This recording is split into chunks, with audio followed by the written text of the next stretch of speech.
नमस्कार प्यारे बच्चों। तो आज की क्लास में आप सभी का स्वागत है और आज की क्लास में हम बहुत ही इंपॉर्टेंट टॉपिक करने वाले जिसका मैंने आपका आइडिया लास्ट वीडियो में दे दिया था।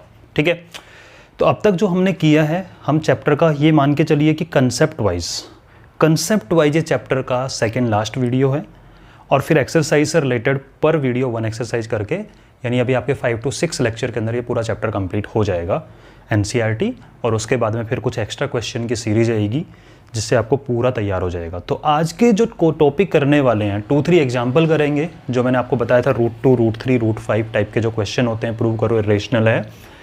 उनमें क्या होता है, देखो जी, सिंपल सी बात है कि अगर 70% सिलेबस अगर आता है आप लोगों का, जैसा कि लास्ट ईयर बच्चों का 70% सिलेबस की बात थी, तो उसके अकॉर्डिंग तो मान के चलना इस क्वेश्चन के अगर एग्ज़ाम होते हैं तो उस केस में इसके जो कि होंगे ही, क्योंकि जब तक सिचुएशन नॉर्मल की उम्मीद तो सब लोग करते हो यार, ऐसा तो है नहीं कि आप सोचेंगे कि पूरा टाइम कोरोना चलता रहेगा। तो इस क्वेश्चन के आने के 100% चांस है। आज की क्लास में से एक क्वेश्चन उठ के आएगा, और अगर 100% सिलेबस आता है, पूरा सिलेबस आता है, तब भी इस क्वेश्चन के, पर्टिकुलरली आज की क्लास के क्वेश्चंस के आने के चांसेज, एज इट इज़ उठ के आने के चांसेज 90% है। मतलब कि बहुत इंपॉर्टेंट टॉपिक है। ठीक है, तो पूरा अच्छे से पूरा मन लगा के समझना है और साथ साथ में लिखते रहना। जहाँ पे आपको लगता है कि नहीं, लिखने में थोड़ा सा नहीं, लिखने में मेरा ध्यान भटकता है, तो सिर्फ समझना, और समझने के बाद में वीडियो आपके पास अवेलेबल रहेगा, आप दोबारा बाद में बैठ के लिख सकते हैं, कोई प्रॉब्लम नहीं है। समझना ज़्यादा इंपॉर्टेंट है। ठीक है, हाँ जी। तो थ्योरम की फॉर्म में दिया हुआ है आपके यहाँ पे, तो थ्योरम 1.4 डाल सकते हो आप इस चीज़ को, और थ्योरम है इसलिए मैं इसको पूरा बीच बीच में अपन थोड़ा सा कहानी भी, मतलब इसके बारे में समझाते समझाते थोड़ा सा क्वेश्चन चलेगा, और फिर नेक्स्ट जो होगा उसमें उतना ही लिखवाया जाएगा जितना आप एग्जाम में लिखेंगे। तो थ्योरम आपका 1.4 है, प्रूव रूट 2 इज इरेशनल। मैंने देखा नहीं है कि रूट 2 ही दिया हुआ है कि वहाँ पे रूट 3 वगैरह कुछ है, तो आप देख लीजिएगा। अगर रूट 3 है तो भी कोई दिक्कत नहीं है, सेम चलने वाला है। ठीक है, और वरना ये भी थ्योरम ही है। तो देखो क्या है, मैंने आपको कल आइडिया बता दिया था इसका, तो उसके हिसाब से हम स्टार्ट करने वाले हैं। तो इसका जो सॉल्यूशन स्टार्ट होगा वो कैसे होगा, इसका प्रूव जो स्टार्ट होगा, अगर क्वेश्चन आता है, ये क्वेश्चन बन के भी आता है, थ्योरम के फॉर्म में नहीं, क्वेश्चन भी आता है कि प्रूव करो रूट 2 इरेशनल है, रूट 3 इरेशनल है, root 5 irrational, root 7 irrational, root 11 irrational है। ये क्वेश्चन आ सकता है। रूट 9 इरेशनल नहीं आएगा। अगर कोई आपसे पूछे कि प्रूव करो रूट 4 इरेशनल है, बोले बेवकूफ़ वाली बात मत करो, रूट 4 का मतलब होता है 2, दैट इज रेशनल नंबर। कोई बोला आपसे बताओ प्रूव करो रूट 9 इज रेशनल, बोले कहाँ से रेशनल प्रूव कर देंगे, रूट 9 का मीनिंग 3 होता है, 3 का मतलब 3/1 रेशनल होता है। ठीक है, तो जो इरेशनल नंबर उसी को तो प्रूव करोगे आप। ठीक है, तो सामने वाले को बोल देना कि बेवकूफ़ वाली बातें नहीं करते हैं, हम जानते हैं, इतना भी समझदार हैं हम। तो सबसे पहला स्टेप क्या बताया था मैंने आपको लास्ट वीडियो में, जो कंटिन्यू किया था, कि इसको आपको रेशनल अज्यूम करना है और फिर बाद में हम इसको रॉन्ग करेंगे। ठीक है, तो सबसे पहले लाइन लिखोगे कि let root 2 is rational, let root 2 is rational number। ठीक है, अब अगर ये रेशनल है तो रेशनल की अकॉर्डिंग टू डेफिनेशन और रेशनल आप लिख सकते हो क्या, so we can represent, first question है थ्योरम, इसलिए मैं पूरा डिटेल लिखवा रहा हूं, इसलिए आप भी लिख लेना। सो तो जो चीज़ आपको बोल के समझाने की वो भी मैं लिख के समझाऊंगा, तो आप भी लिखना है इस चीज़ को। So we can represent root 2 as root 2 in the form of a upon b, p upon q use करो, a upon b यूज करो, कुछ भी यूज कर लो, a upon b यूज कर लेते हैं, where a and b are integers and co-prime। अब तो आप लोगों को बिल्कुल क्लियर होगा कोप्राइम का मीनिंग क्या होता है, क्योंकि सिंप्लीफाई करने के बाद है तो कोई कॉमन फैक्टर नहीं है 1 के अलावा। दैट मीन्स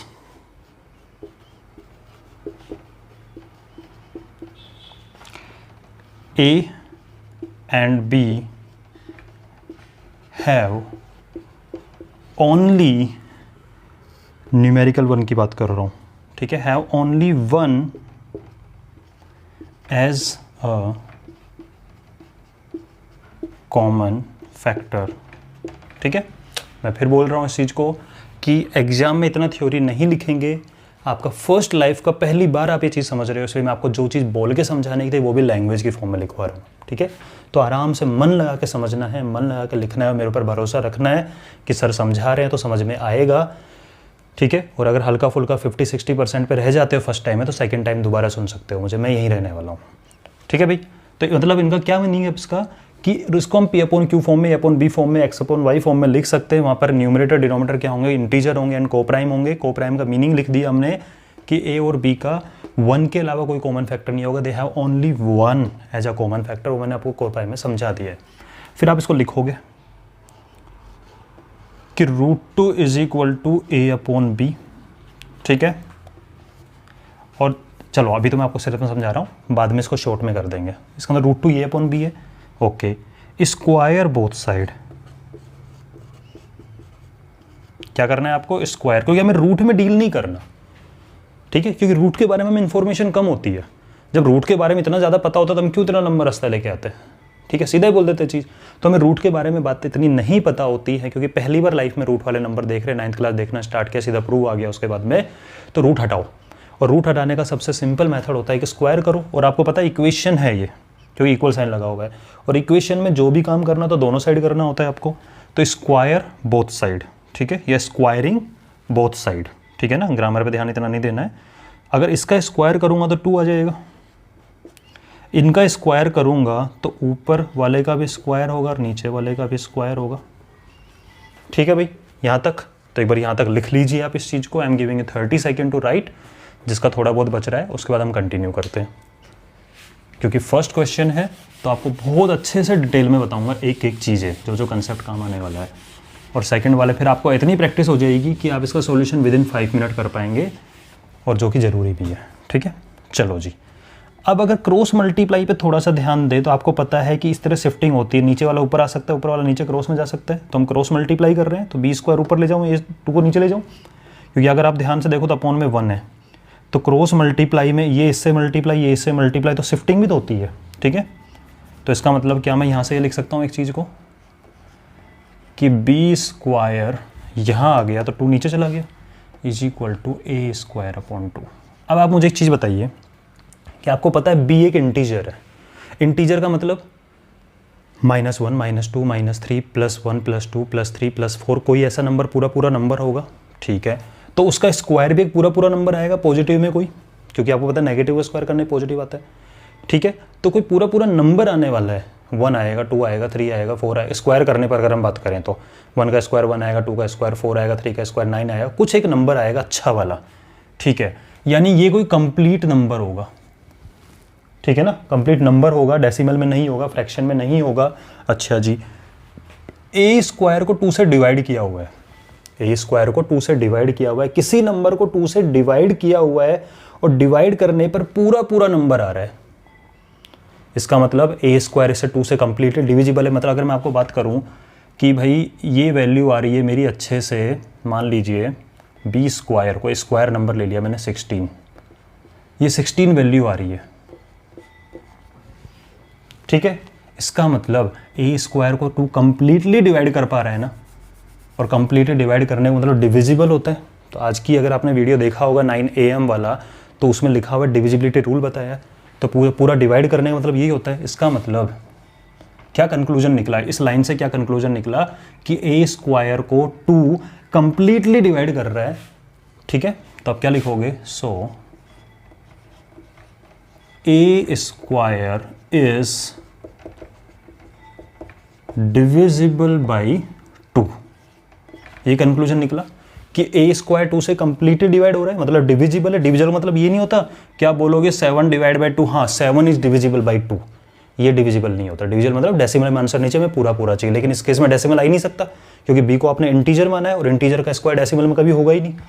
इसका मतलब A स्क्वायर डिविजिबल बाई 2। अब जरा उस थ्योरम को याद करो कि अगर किसी चीज़ का स्क्वायर यानी A स्क्वायर अगर किसी प्राइम नंबर से डिवाइड होता है, याद आया कि कोई प्राइम नंबर था P, ठीक है, क्या हो गया मार्कर को, अगर कोई प्राइम नंबर है P, अगर वो P A स्क्वायर को डिवाइड करेगा तो A को भी डिवाइड करेगा, ये हमने देखा था। तो अगर A स्क्वायर इस प्राइम नंबर से डिविजिबल है, that means A is also divisible by 2। इसका मतलब ए भी डिवाइड होगा, ठीक है। ये हम थ्योरम आप ऑलरेडी पढ़ चुके हैं, आपको पूरा मैं एक्सप्लेन कर दिया है इस एग्जाम्पल। चलो जी, तो यहाँ तक हम लोगों ने कर लिया कि ए स्क्वायर अगर 2 से डिविजिबल है तो A is also divisible by 2। अच्छा जी, ए 2 से डिविजिबल है, और आपको पता है डिविजिबल होने का मतलब क्या होता है। डिविजिबल होने का मतलब होता है कि वो उसका फैक्टर है।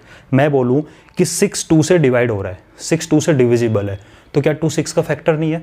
मैं बोलूँ 15 5 से डिविजिबल है, तो आप बोलोगे हाँ सर 5 15 का फैक्टर इसलिए डिविजिबल है। इसका मतलब यहाँ से कंक्लूजन निकल के आया कि 2 इज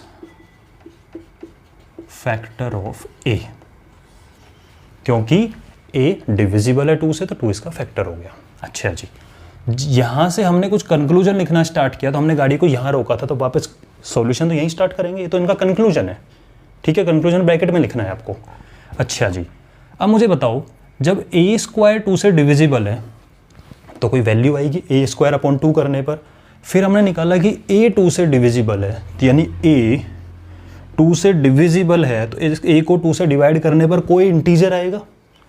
भाई मैं बोलूँ कि 10 2 से डिविजिबल है, तो डिवाइड करने पर कोई वैल्यू आएगी या नहीं आएगी? बिल्कुल आएगी। मैंने कहा कि 16 2 से डिविजिबल है, तो डिवाइड करने पर कोई वैल्यू आएगी नहीं आएगी? आएगी। उस वैल्यू को हम सी मान लेते हैं, ठीक है। तो यहाँ से आप स्टार्ट करोगे, इसको यहीं स्टॉप करके क्या लिखोगे कि लेट ए अपॉन 2, क्योंकि ए 2 से डिविजिबल है, और इसको हमने मान लिया सी, ठीक है। इसका मतलब a is equal to 2 multiply सी, 2c मल्टीप्लाई हो जाएगा, पुट इन 1, क्योंकि 1 इक्वेशन जाके हमने रोक दिया था। तो b स्क्वायर तो b स्क्वायर है, a की जगह क्या रखोगे 2c, और उसका स्क्वायर करना है, तो 2c का स्क्वायर डिवाइड बाई 2, 2 का स्क्वायर 4 होता है, c स्क्वायर अपॉन 2, 2 2 जा 4।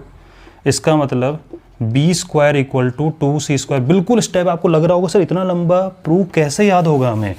अरे मैं हूँ ना, अगले क्वेश्चन में आपको सब याद करवा दूंगा, ठीक है, कि ये याद कैसे होगा, क्योंकि एक फॉर्मेट है ये। अभी आप एक एक चीज़ को समझ लो कि हाँ ऐसा हो रहा है, ऐसा हो रहा है, ऐसा हो रहा है, ये हो रहा है नहीं हो रहा है, ये हो रहा है नहीं हो रहा है, ये आपको समझ में आना चाहिए। ये आपको टेंशन नहीं लेनी अभी इस क्वेश्चन में कि इस स्टेप के बाद कौन सी स्टेप आएगी, इसके बाद कौन सा है, इसके बाद कौन सी आएगी, ये टेंशन मत लो। अभी आप ये देखो कि जो स्टेप लिख रहे हो वो स्टेप आपको क्लियर है या नहीं है, ठीक है। वो सेकंड क्वेश्चन की बात करेंगे, सेकंड क्वेश्चन में कि याद कैसे करेंगे। अच्छा जी, तो ध्यान से देखना कि B square equal to 2c square, तो क्या मैं यहाँ से C square is equal to 2 इसके मल्टीप्लाई में, तो क्या बी स्क्वायर का डिवाइड में नहीं चला जाएगा? बिल्कुल चला जाएगा। अब आपको थोड़ा थोड़ा फील आना स्टार्ट होगा। क्या फील आएगा मैं आपको फील कराता हूँ, सुनो। अपना टारगेट था क्या, अपने स्टार्टिंग में माना था कि √2 को हमने a अपॉन बी लिखा है, बिल्कुल लिखा है, क्योंकि आपको वो फील आना ज़रूरी है, ठीक है। उससे आपको याद होगा कि हाँ क्या करना है आगे।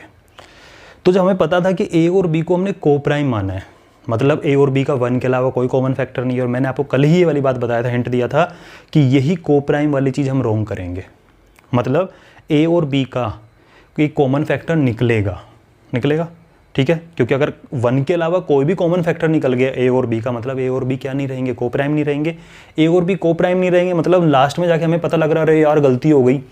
अब वो गलती क्यों हो गई? क्योंकि स्टार्टिंग में गलत किया था आपने, ठीक है। तो ये हम कुछ करने वाले हैं, मतलब a और b का एक कॉमन फैक्टर निकलने वाला है। मैं आपको हिंट दे देता हूँ वो कॉमन फैक्टर क्या होगा, सस्पेंस खत्म कर देते हैं। कि अगर आप √2 प्रूव कर रहे हो तो कॉमन फैक्टर 2 होगा, अगर आप √3 प्रूव कर रहे हो तो कॉमन फैक्टर 3 निकलेगा, √5 प्रूव कर रहे हो कॉमन फैक्टर 5 निकलेगा, √7 प्रूव कर रहे हो कॉमन फैक्टर 7 निकलेगा। ये बात समझ लेना, और निकलेगा, ये रटना नहीं है, समझा रहा हूँ मैं अभी, लेकिन आपको थोड़ा रास्ता दिखाना जरूरी है ताकि आपको लगे ना कि इसके बाद क्या, इसके बाद क्या, इसके बाद क्या। रटने जैसा नहीं होगा, मत रटो बिल्कुल भी। तो जरा एक चीज़ पर ध्यान दो, हमने एक चीज़ देखो, मैंने क्या कहा था कि a और b का एक कॉमन फैक्टर निकलेगा 2। क्या 2a का फैक्टर निकला या नहीं निकला? बोले सर निकल गया, यहाँ से हमने निकाला खुद ने, ठीक है। अच्छा एक चीज़ बताओ, जब कॉमन फैक्टर निकला 2 इसका, तो उस टाइम पे सिचुएशन कैसी दिख रही थी आपको? बोले सर ऐसा दिख रहा था a स्क्वायर अपॉन 2, ठीक है। जब से a स्क्वायर अपॉन 2 दिखा, हमने बोला अच्छा a स्क्वायर 2 से डिविजिबल है, मतलब a भी डिविजिबल होगा बाय दैट थ्योरम 1.3, ठीक है। और उससे निकला 2 इसका फैक्टर है a का। अच्छा मतलब अगर मुझे b का फैक्टर प्रूव करना है 2 को, तो मुझे वापस ऐसी सिचुएशन चाहिए, a स्क्वायर की जगह b स्क्वायर दिखना चाहिए। तो b स्क्वायर अपॉन 2 अगर मेरा बन गया तो मैं वापस सेम चीज़ें लिख सकता हूँ, तो ध्यान दो, इसलिए मैंने इस इक्वेशन को बी स्क्वायर अपॉन 2 में कन्वर्ट किया है। C square is equal to B square upon 2। वापस से सेम कहानी लिख सकते हो कि बी स्क्वायर अपॉन 2, क्योंकि सी भी एक इंटीजर है। सी भी क्या है? एक इंटीजर है। तो यानी बी स्क्वायर भी से पूरा पूरा डिवाइड होगा तभी कोई इंटीजर वैल्यू निकलेगी। तो आप यहाँ से लिख सकते हो, so B square is divisible by 2, hence B is also divisible by 2। क्यों डिविजिबल? वही थ्योरम कि किसी भी स्क्वायर नंबर को कोई प्राइम नंबर डिवाइड करता है तो उस नंबर को भी वो प्राइम नंबर डिवाइड करेगा। दैट मीन्स अगर b 2 से डिविजिबल है, पूरा पूरा डिवाइड हो रहा है, इसका मतलब 2 इसका फैक्टर है। That means 2 is factor of b। 2 क्या है? इसका फैक्टर है। मतलब हमारा काम तो खत्म। क्या कि भाई 2 इसका भी फैक्टर है, a का 2 इसका भी फैक्टर, मतलब 2 दोनों का फैक्टर है। ठीक है, hence 2 is common factor of A and B। 2 common factor निकल के आ गया A और B का। दैट मीन्स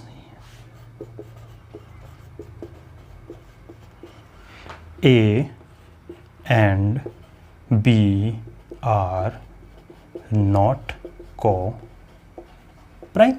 क्यों नहीं है को प्राइम? क्योंकि 2 कॉमन फैक्टर, हमें पता है को प्राइम की कंडीशन हम जानते हैं 1 ही कॉमन फैक्टर दिखना चाहिए, उसके अलावा कुछ कॉमन फैक्टर नहीं होना चाहिए। लेकिन यहाँ तो 2 कॉमन फैक्टर निकल गया। इसका मतलब ए और बी आर नॉट को प्राइम। ए और बी क्या नहीं है? को प्राइम नहीं है। ठीक है, अब इसका मतलब ऐसा क्यों हुआ? ठीक है, अब तो आप लिखोगे but we assumed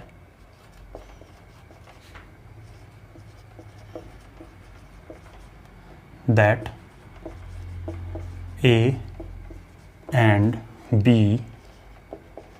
are co-prime। बोले कि यार ऐसी क्या बात है, मतलब बिल्कुल अपन बहस कर रहे हैं इसके साथ में।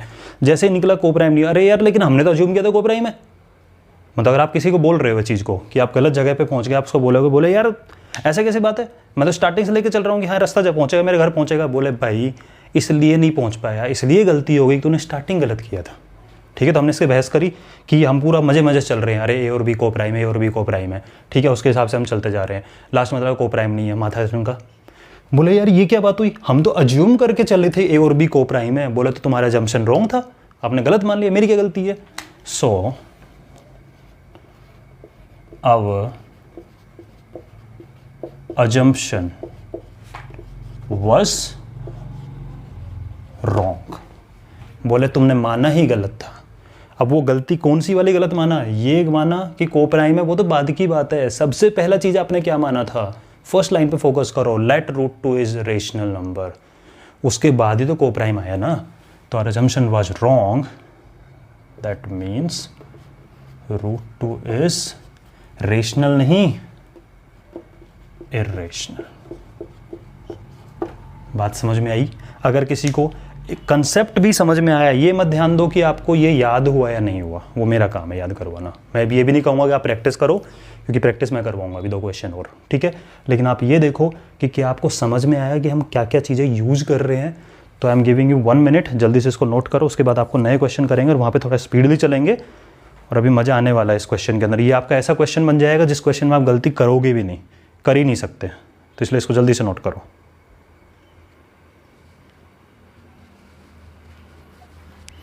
तो इस क्वेश्चन को आप लोगों का फेवरेट क्वेश्चन बनाना है मुझे।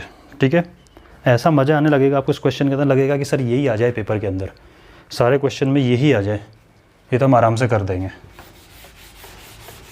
तो देखो जी क्या क्या रास्ता चला है, एक बार मैं आपको फटाफट से 2 मिनट में ब्रीफ कर देता हूँ कि क्या होने वाला है। और मेरे साथ साथ आप अज्यूम, आप सोचते चलना, माइंड में बनाना उस सिचुएशन को क्या बन रहा है। कि आपको रूट 2 को इरेशनल प्रूव करना था। ठीक है, सिर्फ सुनना, ध्यान से मेरी तरफ देखते हुए सुनना है आपको। ठीक है, कॉपी में मत देखो। रूट 2 को इरेशनल प्रूव करना है, आपने अज्यूम कर लिया कि रूट 2 रेशनल है। रेशनल है तो ए अपॉन बी फॉर्म में लिख सकते हैं। ठीक है, जहाँ पर ए और बी सिंप्लीफाइड फॉर्म में इंटीजर है, मतलब को प्राइम है, मतलब उनका 1 के अलावा कोई कॉमन फैक्टर नहीं आएगा। और यही बात गलत होने वाली है, अब तो आपको पता लग गया होगा। ठीक है, फिर हमने क्या करा, उस दोनों साइड का स्क्वायर किया। स्क्वायर करने पर 2 = a² अपॉन b² बना हमें। लेकिन अब फॉर्म वो चाहिए, क्योंकि हम वो थ्योरम यूज करने वाले हैं a² अपॉन 2, मतलब किसी के स्क्वायर नंबर डिविजिबल बाई या प्राइम नंबर। ठीक है। इसके अंदर मुझे बी स्क्वायर को ऊपर ले जाना पड़ेगा, 2 को नीचे लेके आना पड़ेगा, मतलब a²/2 फिर आप कंक्लूजन लिखोगे साइड में ब्रैकेट में, ऐसे ही लिखा जाता है पेपर में भी, अभी आप इस क्वेश्चन में देखोगे, ठीक है। तो आप लिखोगे भाई b² डिविजल बाई 2 दैट मीन्स या हेंस सॉरी ए चल रहा है स्टार्टिंग में, a² डिविजल by 2 means a डिविजल by 2 means 2 divide कर रहा है, मतलब 2 इसका फैक्टर है। चलो आधा काम हुआ, क्योंकि हमें पता है हमें को प्राइम प्रूव करना है, मतलब 2 को हमें इन दोनों का कॉमन फैक्टर लाना पड़ेगा। कॉमन फैक्टर का मतलब क्या होता है, पहले एक का तो आए फिर दूसरे का निकलेगा।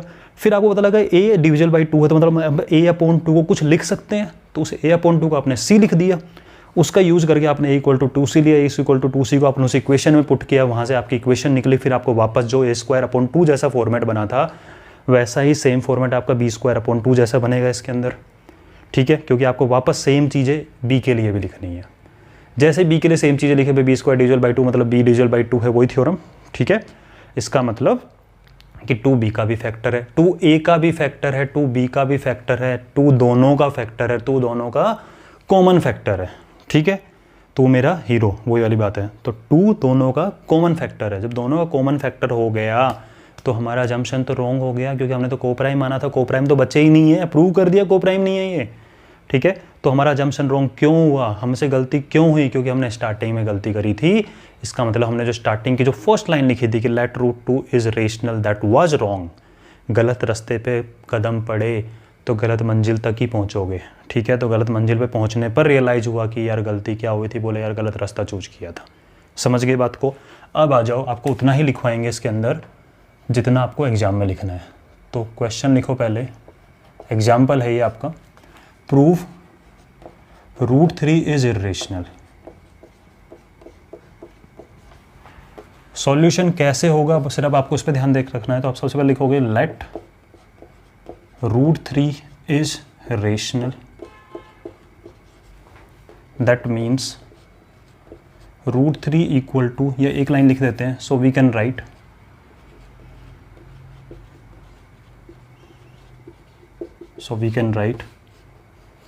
√3 इक्वल टू a/b। उतना थ्योरी नहीं लिखेंगे जितना फर्स्ट क्वेश्चन में था, और इसके ब्रैकेट में लिखेंगे here a, b are integer and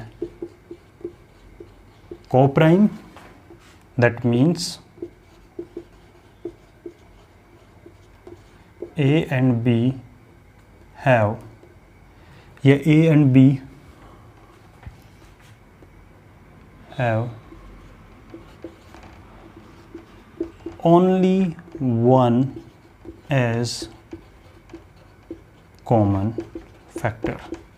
मतलब एग्जामिनर को टाइम सोचने का टाइम मत दो कि यार बच्चे ने क्या नहीं लिखा, जो भी वो दिमाग में सोच रहा है वो सब आप लिख के दे दोगे तो खुश हो जाएगा, ठीक है। ये आपने लिख दिया, square both sides 3 is equal to a²/b²। भाई इसका स्क्वायर क्या 3 है, इसका a², इसका b² आ गया, b² को उधर ले जाऊंगा, 3 को नीचे लेके जाऊंगा, implies b² equal to a²/3। अब आ गया अपने वही थियोरेटिकल पार्ट, क्या a² divisible by 3, a² divisible by 3। आप डिविजिबल पूरा लिख लेना, मैं शॉर्ट में लिख देता हूँ, ठीक है। Hence a is also divisible by 3। भाई वो थ्योरम कि अगर a² किसी प्राइम नंबर से डिवाइड हो रहा है तो a भी प्राइम नंबर से डिवाइड होगा। दैट मीन्स हमारे काम का कंक्लूजन क्या निकला कि a 3 से डिवाइड हो रहा, मतलब 3 इज फैक्टर ऑफ a, मतलब 3 फैक्टर है इसका a का। और इस इक्वेशन को 1 नाम देते हैं, जहाँ पे हमारा पहला पड़ाव आता है। केबीसी देखा है ना, पहला पड़ाव, तो पहला पड़ाव है, यहाँ जाके हम रुकते हैं, ठीक है, जहाँ हम थोड़ा सांस लेते हैं लिखने के लिए। अब आगे चलो, तो a 3 से डिविजिबल है, तो लेट a/3, क्योंकि a 3 से डिविजिबल उसको हमने क्या मान लिया, c, ठीक है। जब आपने इसको c मान लिया तो इसका मतलब क्या निकल के आ गया, मैं यही लिखता हूँ एक बार के लिए, a इक्वल टू 3c, ठीक है। फिर आप क्या लिखोगे, पुट इन 1, इक्वेशन नंबर 1। तो इसका मतलब हो गया आपका b² इक्वल टू, मैं लिखूंगा यहाँ पे 3c का होल स्क्वायर। होल स्क्वायर लगाना, कोई भी ये मत लगाना कि 3c², ये मत लिख देना भाई 3c², गलत हो जाएगा, ठीक है। 3c का होल स्क्वायर है, 3 का स्क्वायर 9c स्क्वायर अपॉन 3, 3 से कट किया 3, इसका मतलब b square equal to 3c square. लेकिन हमें तो वो वाला फॉर्मेट चाहिए जैसा a स्क्वायर के लिए था वैसा b स्क्वायर के लिए चाहिए, मतलब a स्क्वायर का पावर में 3 था तो यहाँ 3 को b स्क्वायर के नीचे लेके आओ, that means c square equal to b square upon 3। वापस से सेम कहानी फिर लिखी दोहराई जाएगी, इतिहास अपने आप को दोहराएगा कि b square divisible by 3, hence b divisible by 3। मैं शॉर्ट में लिख रहा हूँ थोड़ा सा, आप यही चीज़ ऐसा कैसा उतार देना, hence b is also divisible by 3, hence 3 is a factor of b। मतलब 3a का भी फैक्टर निकला, 3b का भी फैक्टर निकला। मैं आपको ऑलरेडी बता चुका हूँ मैं चीज़ क्या, कि अगर आप √3 प्रूव करोगे तो 3 फैक्टर निकलेगा, √5 प्रूव करोगे तो 5 फैक्टर निकलेगा, √7 प्रूव करोगे तो 7 कॉमन फैक्टर निकलेगा। तो ये आप आराम से कर सकते हो। हेंस 3 इज भाई 3a का भी फैक्टर निकल चुका, तो hence 3 is a common factor of a and b। 3 is a common factor of a and b, that means it is proved, एक एक्स्ट्रा वर्ड लिखवा देता हूँ, hence means it, hence that means it is proved, थोड़ा और अच्छा लगेगा proved, ये line add कर लेना अपना। देखो अब बेस्ट उठाना, मतलब उठाना यही वाला, कुछ शॉर्ट में बोला लिखवा दिया उसको ऐड कर लेना ऐसा कैसा, और यहाँ ये लाइन जरूर करना, hence that means it is proved। क्या प्रूव हो गया, A and B are not co-prime, ये हमने प्रूव कर दिया। बट वी अज्यूम्ड, ये लिखना होता है, आप ये मैं सोच रहे हैं मैं एक्स्ट्रा लिखवा रहा हूँ, मैं उतना ही लिखवा रहा हूँ इस क्वेश्चन में जितना आपको एग्जाम में लिखना है। But we assumed A and B are coprime, but हमने तो अज्यूम किया था यार, हम तो वो चीज हो गए, बच्चा होता है ना कि अरे लेकिन ये मैंने तो किया था ये वाली चीज़, वही वाली बात है कि but we assume A and B are को प्राइम।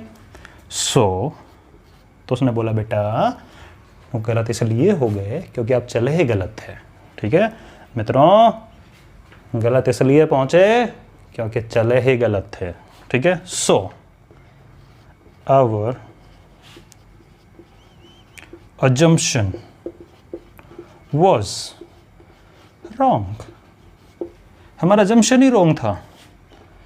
hence, और कौन सा assumption wrong था, सबसे पहले वाला, पहला कदम ही गलत रखा था। hence √3 is irrational, आपने proved कर दिया है, और नीचे लिख देना hence proved HP Hindustan petroleum. ठीक है, तो इस तरीके से आपको √5 करना है, तो जहाँ जहाँ 3 था वहाँ 5 लग जाएगा, तरीके से करना, रटने जैसा कुछ नहीं है, बिल्कुल बहुत सिंपल क्वेश्चन, आपका फेवरेट क्वेश्चन बनने वाला है ये, क्योंकि एक जैसी चीज़ें चल रही है। ठीक है ना, आपको पता लग गया आपको करना क्या है, आपको पता लग गया कैसे करना है। 2 क्वेश्चन की प्रैक्टिस करना, तो आपको करना क्या है वो सुन लीजिए। आपका होमवर्क क्या है, आपको प्रूव करना है, अरे चल जा मेरे मार्कर, प्रूव √5 एंड √7, ये 2 क्वेश्चन आपको प्रूव करना है। √5 करते टाइम आप देख सकते हो, √3 वाला √2 वाला हेल्प ले सकते हो देखते टाइम। ठीक है, और √7 के टाइम पे ट्राई करना कि आप बिना देखे करने की कोशिश करो, बल्कि सबसे बेस्ट तो ये रहेगा कि आप √5 के टाइम पे आप हेल्प ले सकते हो, लेकिन ट्राई करना एक बार में कि आप खुद लिख रहे हो।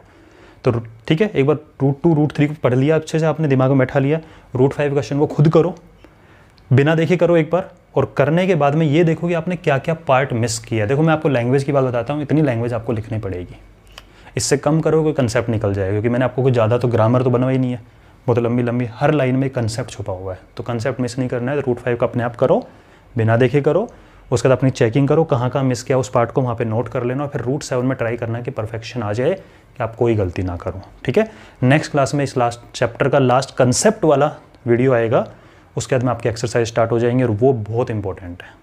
ठीक है, वो भी बहुत इंपॉर्टेंट है, क्योंकि वो वाला क्वेश्चन में ये वाला क्वेश्चन भी इंक्लूड होता है। ठीक है, तो मिलते हैं नेक्स्ट वीडियो में। आई होप रेगुलर आप पढ़ना ही करेंगे।